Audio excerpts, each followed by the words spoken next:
let's go back to the beginning. Tell our listeners how Café Artiste came about, from Neptune High School to... Well, yeah, the high school was abandoned. It was built in 1897. It was considered a architectural splendor at the World's Fair back then. Wow.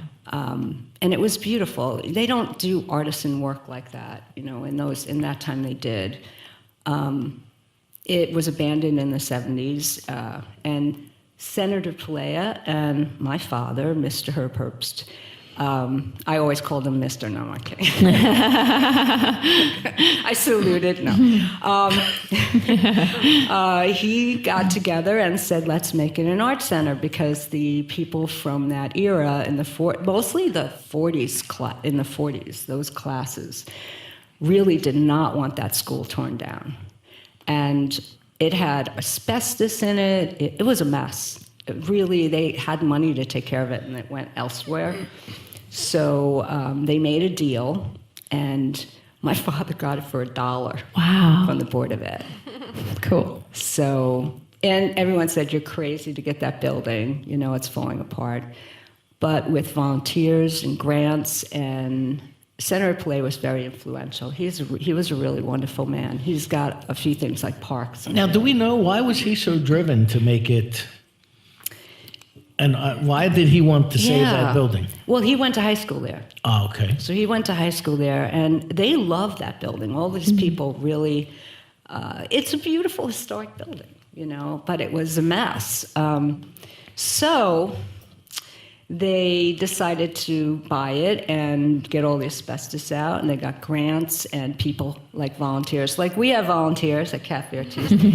They volunteered their skills. Back then, people could retire as a carpenter or plumber and offer things like that. And maybe the regulations weren't quite the same that they are today. So a guy could just offer his skills, and it wouldn't be so, you know what I'm saying. Barter. Something really. Anyway, so that's what happened, and they built it up step by step and floor by floor, and they finally got to the third floor.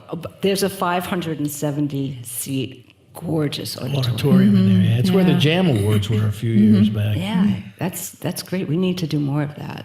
Really would like to see that happen. That's part of a vision of music. But they finally finished the third floor about... 7 years ago. No, it's 5 years ago, 2014. And I was with my father for the past 5 years. I'm from New York City. I come in for a couple days and stay at his house, which is on, I want to say where it is exactly, right? But I could see the water, the ocean, from the top floor. They put me in the attic. You like the third floor. I must say, something, in their other house, I was in the attic. Flowers in the attic. What does that mean? Oh, stop. All the creative people wind up in the attic. I don't mind. Mommy dearest. Yeah. Norman! So anyway, that got done, and I got to see the ocean, and I walked down Main Street and get to the art center, and I was with him, and I got to know the building and everything. But then, a year and a half ago, 2 summers ago, I said to him, "We have shoreline dance, we have not music. We have art, we have photography." Don't Fret guitar repair is like the closest thing to music. And I said, we really need to have live original music. We got live art, live music. So this dining room, which was a dining room, and as you saw, there's 2 raised platforms. And my father said to his best friend that this should be a theater. I didn't know that. And then when I said, take the railing down, make a stage, I just had a vision that that's what it should be, and he was there right at the beginning stages, and I know he was very supportive. His best friend said he would have loved it. So anyway, it started off with the stage, and then I had to say, okay, I don't think it's going to be a dining room anymore. I really think it's... But you got to realize, all the volunteers started with him. Now, he died at 91. So all the volunteers that came and helped, they were all in the same age. They made the curtains, you know what I mean? So telling them that I want to take a railing down, put up a curtain, and you're not going to have dinner on the platform was like... Didn't go over too well. Rearranging their furniture. It took a long time, and I slowly, got somebody to cut the railing. Got two people, that wonderful tenants in the building. They're residents, artists. They're in theater and they made the curtain, out of velvet. It's beautiful. And I just said, this needs to be a music venue. So I just want to go back also in the art center, all the classrooms have artists in them. Like I was saying, there's no music. But it's wonderful that you have that kind of community in a historic building. So when the room had certain charm to it. And I got to say his name, Mike Lamort. He was a carpenter, and he was there. He just loves to do that stuff, And in the basement, there's a workroom, and the dust is all over. It's like he's got different machines, and he's in his glory. Manland. Yeah, definitely. I go down there. Hey, people have donated paint, like, I can't remember who it was, but there's a whole wall, and it's just paint cans. They just gave it to him, So that stuff is kind of nice. But anyway, he's the one that actually did organized most of the woodwork in the building. And he built for us, because I said, I really need somewhere to put, like, some food, Right. And there's woodwork on the, right, Cindy? On the, around where the kitchen is. Yes.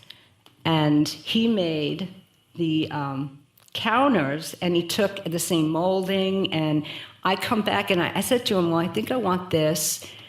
And 2 days later, it's already built, I mean, like, Right. I told him what I thought, and over the weekend, I was thinking, maybe it needs to be wider, It was done with the molding and everything. So, and it's beautiful, right? That's where we have our cafe. So it kind of all came together slowly. For me, it's very creative. I enjoy that. I enjoy creating events or creating spaces, and I love music. I really appreciate live artists and feel like they need a space to go to and get heard, not just sit in a bar. And I'm not knocking cover tunes, really, but that's not what I'm into. I'm into seeing somebody who writes from their heart, it's authentic, get up on a stage and actually have people hear them. Because Café Artiste is a listening room. It's not, all the lights are on. The lights are on the stage. The person, I read a bio before they go up, and you get to know the artist before they perform. And it's quiet. Like, you get to hear the whole song. You get to hear every verse. And if you really listen to live music, they're telling a story. You get somebody like George Worth up there. Amazing songwriter. And, I brought my limo because I don't want to forget. And there's a lot of amazing songwriters out there. Yeah. They just don't have those venues to. No. The opportunity. To do it, I know. So when I was putting it together, I kept thinking about that. And originally, I'll go back that it was only supposed to be till Labor Day. And after I started, I realized, no, there's a need out there, and people really want to hear and play live music. So, well, you asked for the beginning, which is interesting. I started with a little soundboard on the side of the stage with mics, and somehow people started signing up online. I have 3 people at a show. And I must say the tenants, like La Strada Ensemble, which is our in-house theater company, they all took a table and came. You can come, there's stuff to eat, but you can bring a bottle of wine and, enjoy the music. So we would have 3 people play, and I'm on the side, and I'm reading the bio, because I feel like that's the format I want to do. And So you actually research. Yeah. You don't just take, when you choose your artists for Café Artiste, Right. you don't just say, you actually research them a little bit before you give the okay that they can be part of the program. Now, I don't want to say that, I think it's important to say we're not an open mic. We're a show. You come at 7, ideally, and stay till 9. I have people sign up on a form online. It's not an open mic, so there's 5 people.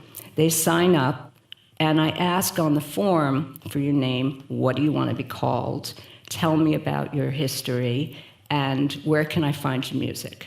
Now, it's that last one that can get, you know what I mean? Because if I can't find your music, then I can't, and it's true. I want to place you in a show where it's not all people like you. I try to get somebody young, I try to get a little blues, I try to get I mix up the genres as often as I can, so it's interesting.